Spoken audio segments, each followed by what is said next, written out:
Hello guys! Hello Virgo! Welcome dito sa ating channel, Kapalaran 888. Welcome. Alamin natin Virgo kung anong messages, vibration, gabay energy para sa inyong lahat. This is general weekly tarot reading. So, kailangan natin Virgo alamin kung ano ba ang mga messages na para sa'yo sa linggo ito. So, first week siya ng September. Okay. Happy birthday sa mga Virgo. And there's new moon also. So, meron tayong posibleng i-celebrate sa buwan na to. Okay. Lady 29, this is 11, this is 7. Okay. Yun. Babae ka bang Virgo? May asawa, single, or kano pa man? Sinasabi ng baraha sa'yo na just go with the flow. Okay? Babae ka, you're dealing with someone na may edad na. Sinasabi ng baraha sa'yo, just let it go. Okay? Just go with the flow.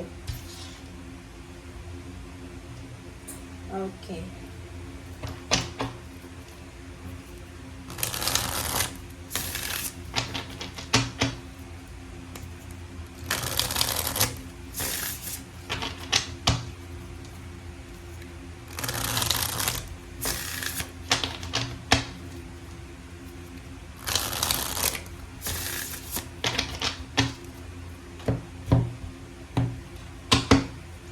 Okay. First card natin is 5 of Swords. Judgment. 5 Swords, Judgment. 7 of Cups. Queen of Wands. Okay. And 4 of Swords. Sa ilalim mo dito, this is King of Coins. And Ace of Coins. So, nakikita ko sa'yo dito, there's a Virgo na posibleng ikaw ay sobrang focus mo sa linggong ito para sa pera. Okay? Pera. So, nakikita ko sa iyo dito sobrang determination, motivation na nararamdaman mo ngayong linggong ito. Parang ang sinasabi ng baraha dito, kailangan mo to diba? So, yung Ace of Coins, sinasabi na there's a financial opportunity, prosperity, money, okay, financial flow, financial windfall na posibleng darating sa iyo in any forms. So, ibig sabihin hindi natin alam kung saan galing yan, but there's a money incoming siya. Okay? So, pwedeng makatanggap ka ng regalo, financial gift, promotion, bonuses, payouts, payments, or kung ano pa man. So, comment down below if you resonated. And nakikita ko siya dito na sobra kang financially stable. Okay? So, yun. Pwedeng makahawa ka ng pera. Ngayong linggong ito, pwedeng makapasok ka sa isang company na mataas yung pasweldo. Pwedeng makatanggap ka ng mga additional payments, bonuses, or anything na pwedeng makatulong sa'yo additionally. Okay? 5 of Swords and Judgment, 7 of Cups, Queen of Wands, and 4 of Swords. So, nakikita ko sa'yo dito, there's a Virgo, okay, na masyado kayong namumroblema. It's either mayroon kayong pinagdadaanan na emotional problems or maybe financial problems. So, parang ganun. Nakikita ko sa inyo dito na masyado kayong nag-iisip ng advance mag-isip This is parang ano siya, overthinking, overanalyzing of the situation.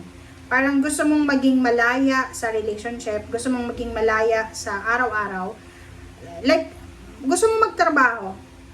Okay, gusto mong magtrabaho, pero gusto mo rin na may time ka sa family mo. Kaso lang, maybe you're working very far, or maybe you're working 24/7, parang ganun. So, sinasabi ng baraha sa'yo dito na kailangan mong magdesisyon.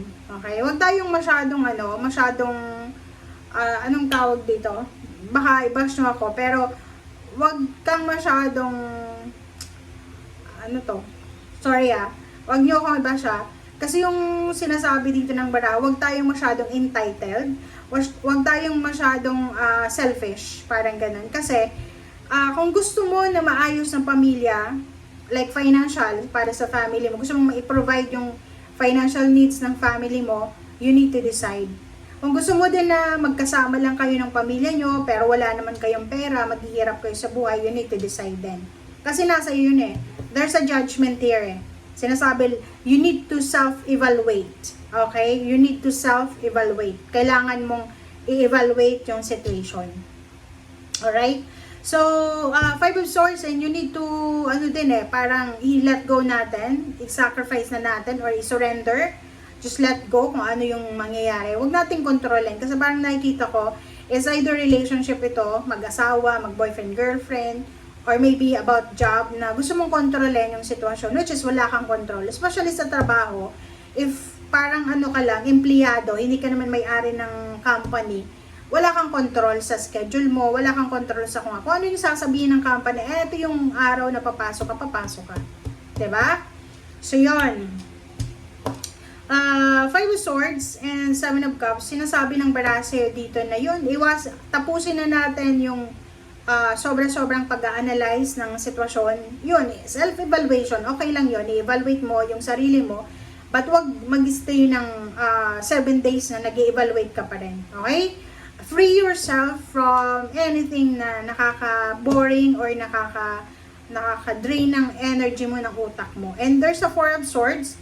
Sinasabi ng Four of Swords dito na kung may mga mental overload kayo, yun nga, parang feeling nyo, yun, may mga iba sa inyo dito, Virgo, na may anxiety, depression, hindi makatulog sa gabi, masyadong nag-iisip ng nega.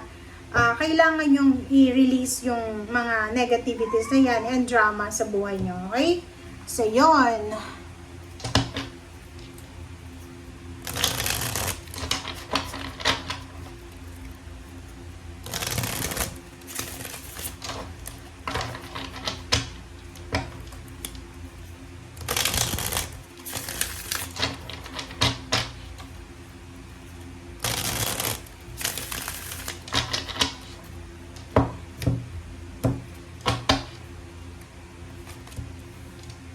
Okay, Five of Pentacles, Seven of Cups, Wheel of Fortune, Nine of Swords, and Page of Wands. Sa ilalim mo dito, this is Ten of Cups.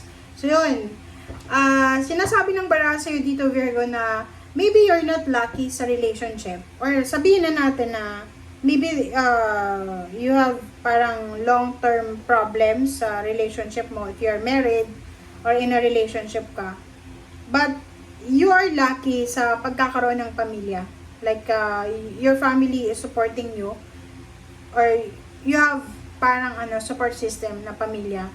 Kasi minsan, di ba, parang halimbawa, pag maraming nagmamahal sa atin, like all family, tapos nagkaroon tayo ng relationship na hindi maganda, parang hindi ko compare mo yun sa family mo, na parang iniisip mo, yung pamilya ko, minahal ako ng sobra-sobra, but bakit ako nakakaranas ng ganitong relationship sa ibang tao, parang ganon. So, Five of Pentacles, sinasabi ng barahan na if you are suffering financially, you have choice in options. You have choice in options na baguhin yung sitwasyon. Instead na magmukmo ka sa gilid, instead na parang i-entertain mo yung negativities, hindi ka matulog sa gabi, parang yung iba umiinom, yung iba nagbibisyo, parang ganun, para makalimutan kung ano yung kanilang problema.